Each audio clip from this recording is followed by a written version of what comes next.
ህብስት የአባቷን ገዳይ ያውቃለች። አምነን እንዲሁም ደግሞ የዛ ቤት ባለቤትና አለቃ የሆኑት ወይዘሮ የቤቱ እመቤትና አባወራው ገለሃል እያሉ እንግዲህ ተጠርጣሪና ወንጀለኛ እያደረጉት ነው ያለው። በዚህም ሀሳብ እናንተ የፈለጋችሁትን ነገር ማድረግ ትችላላችሁ። እኔ ግን እናንተ የምትሉኝን ነገር አልሰራም። ካሁን በኋላ ጥያችሁ ነው የሚሄደው።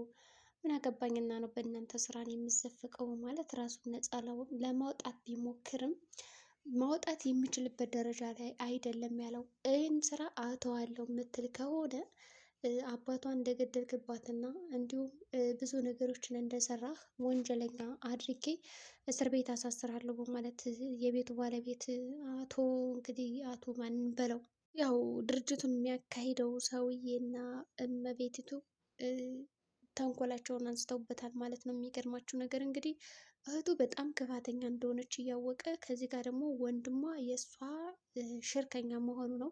ወንድም ሳይፈልግ በግድ ወንጀል እንዲሰራ ተገዶ ነው ያለው ማለት ነው። እናም ልክ እንደ እህቱ እንኳን አይቆጥራትም። ሴትዮቷን የቤቱን እመቤት እንደ እህቱ አይቆጥራት። ምክንያቱም ያለ ፍላጎት ነው የምታሰራው፣ አስገድዳ ነው። የቤት ሰራተኛዋ ደግሞ እንግዲህ ፈውስ የምትባለዋ እንግዲህ እሷ ደግሞ ወደዋለች ማለት ነው በአምላክ ደግሞ አሁን ህብስትን እየተንከባከበ ከትምህርት ቤትም ከምንም ያላት አንደኛና ብቸኛ እሱ ብቻ ነው ያለው ማለት ነው። እህቱ ያው መርዛታለች እና እግሯ ምናምን እጇን እንደማይራመድ አድርጋ ስብርብርብር አድርጋ በመተት አስራታለች ማለት ነው። በዛም ምክንያት ደግሞ መድኃኒትም ምግብም እንጀራም እየሰጧት አይደለም። በነገራችን ላይ እየበላች ነው፣ ግን የሚጠጣውን ነገር እየሰጠቻት አይደለም ያለችው። ግን ደግሞ እንዴት ነው እግሯ ልታዘዝላት ያለው? ለተወሰነ ጊዜ ደህና ነበረች። እናም የቤቷ ባለቤት እርግጠኛ ከሆነች በኋላ መድኃኒቱ እግሯንም እጇንም ስብርብር እንደሚያደርጋት ስለምታውቅ ዊልቸር ነበር ገዝታ የመጣችው። ዊልቸሩን ገዝታ ከመጣችም በኋላ በይ ይሄንን ነገር ተረከቢ፣ ያንቺ ነው፣ ስጦታ ነው፣ ደስ የሚል ነገር ገዝቼልሻለሁ በማለት ትሰጣታለች። ህብስትም በጣም እየተነጫነጨች ይህ ስጦታ እኮ ስታመጪው እርግጠኛ ሆነች ነው? ምን አድርገሽ ነው? እናንተ ሰይጣኖች ልትገሉኝ ነው ወይ ይህንን ነገር የምትሰጡኝ? ለምን ሳመጣሽ? ይህን ዊልቸር አልፈልግም፣ እኔ መራመድ እችላለሁ እያለች በጣም መከራከር ጀመረች ማለት ነው። ግን እዚህ ጋር በአምላክ ልጅቷን ለመጠበቅ እየሞከረ ነው። እዛ ጋር እህትና ባሏ ጫና ቢያሳድሩበትም ወንጀለኛ ቢያደርጉትም እንዲሁም ልጅቷን አሳምነው የፈለጓትን ነገር እንዲያደርጓት ቢፈቅድም ግን ደግሞ በአንድ በኩል ህብስትን ለመጠበቅ የሚያደርገው ጥረት በጣም ገራሚ ነው። ሁለት ገመድ ላይ ነው የሚጫወተው ማለት ነው በአምላክ። በአንድ በኩል ልጅቷን ለማስጣል ይሞክራል፣ በሌላ በኩል ደግሞ እነሱ የሚሉትን ነገር እሽሽ እያለ ግን ደግሞ ላለመስራትም ይጥራል። ሁለት ገመድ ላይ ስላለ አሁን ከማንኛው ወገን መሆን እንዳለበት ግራ ግብት ብሎታል። በእርግጥ አሁን ከህብስት ጋር ከቆመ ለምንድን ነው ከእሷ ጋር የቆምከው? ምክንያቱም ምንህ ነች? አፍቅራታል እንዴ? ሲጀመር እንደዚ አይነት ነገር ማድረግ የለብም። የፍቅር ግንኙነት ምናምን የሚባለውን ነገር እንዳታስበው በጭራሽ ከእሷ ጋር ብሎ ደግሞ የእህቱ ባል በጣም አስጠንቅቆታል። እና በዚህ ምክንያት የሚያደርገው ግራ ግብት ብሎት ግን እህቱ እንዳትጎዳት ጥሯል በሻለው በኩል ጥሏል ማለት ነው። ዊልቸርም ስታመጣ ተቀመጭ እስኪ ቁመሽ ማየት የለባትም፣ እነዚዎች አረመኔ ናቸው፣ እስር ቤት አድርገውኛል ይሄን ነገር በማለት ብዙ ነገሮችን ቢነግራት ህብስት ግን እየገባት አይደለም ነገሩ።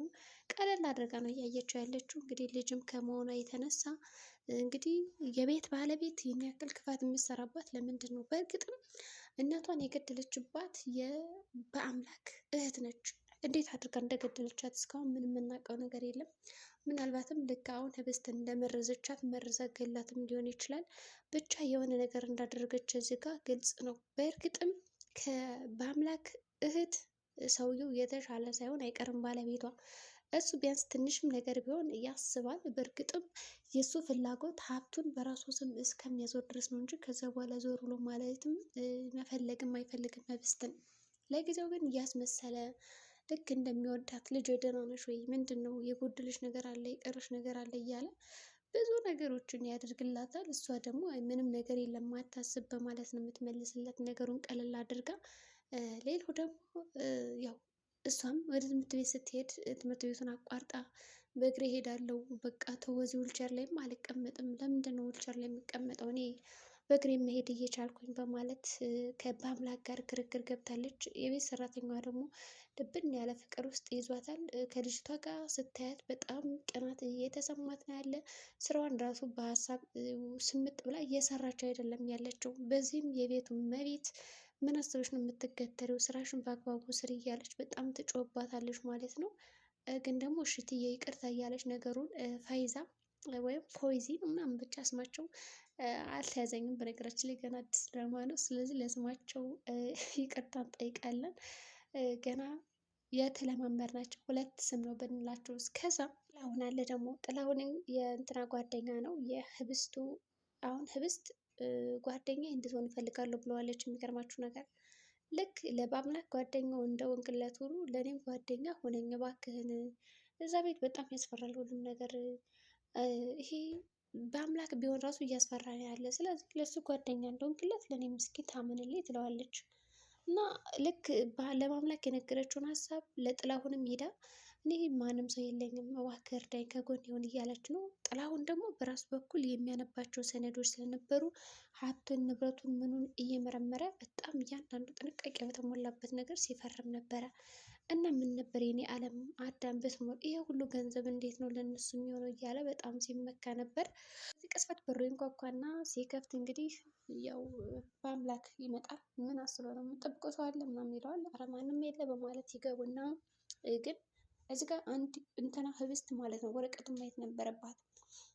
የሚፈርመውን ሰነድ ፊት ለፊቷ ምናምን ሆኖ አላየችውም፣ አላነበበችውም። ይሄ በጣም ስህተት ነበረ። ብታነበውና ብታየው ወረቀቱን ጥላሁን የያዘውን የቤተሰቦቿ ሀብትና ንብረት ምን ያክል እንደሆነ ታውቅና ከዛ ነገሩ በጣም ከባድ እንደሆነ እንዲሁም ለገንዘብ ብለው እንደሚበድሏት እንደሚያሰቃዩት ይገባት ነበር። ግን አላየችውም። ይህ ትልቅ ስህተት ነው። እሱም ችግር የለውም አታስቢ ጓደኛ ሆንሻለሁ በማለት ይዟት ሂዷል። ወደ ቤት ከሄዱም በኋላ በንጭንጭ ነው እንግዲህ የሄዱት። ንጭንጭ ያው ሴትዮዋ በጣም ደስ ብሏታል። ምክንያቱም ከዚህ በኋላ መራመድ ስለማትችል የፈለጋትን ነገር ያው በአምላክ እየወሰደላት እንደፈለገኝ እኖራለሁ ብላ ነው የምታስበው። በእርግጥም አሁን ህብስት እየታመመች ይመስላል። ምክንያቱም እግሯ ትምህርት ቤት ደርሳ ከመጣች በኋላ እየታዘዘላት አልነበረም። በዛም በአምላክ አይቶ ምንድነው እግርሽ አመመሽ እንዴ ነው ብዬ ሲንከባከበን ነበር። ሌላው ደግሞ የቤት ሰራተኛ ወይም አጋዥ የሆነችው ፈውዛ እሷ ስለምትወደው እባክሽ ከሱ ራቅልኝ እያለች እየለመነቻትም ይመስላል። ፍቅር ሲይዝሽ ነው የሚገባሽ፣ አሁንማ ምንም አይገባሽም እባክሽ ተረጅኝ እያለቻትም ነበረ። ልትደውልለት ፈልጋ ራሱን መደውል አልፈለገችም። ሌላው ደግሞ ስታስብለትም ነበር። እናም ሌላው ደግሞ ሄዳለብኝ ብላ በመጨረሻ ወስና ከክፍሉ ሄዳለች። ግን አሁን ሴትዮቱ ካየቻት ቆማ እንደምትሄድ ይገባታል እና ሌላ ወጥመድ ነው የምታመጣባት ብዬ አስባለሁ። እኔ በበኩሌ ብቻ ከባድ ነው እንግዲህ ህብስት በጣም ተሰቃየች። መጨረሻው ምን ይሆን?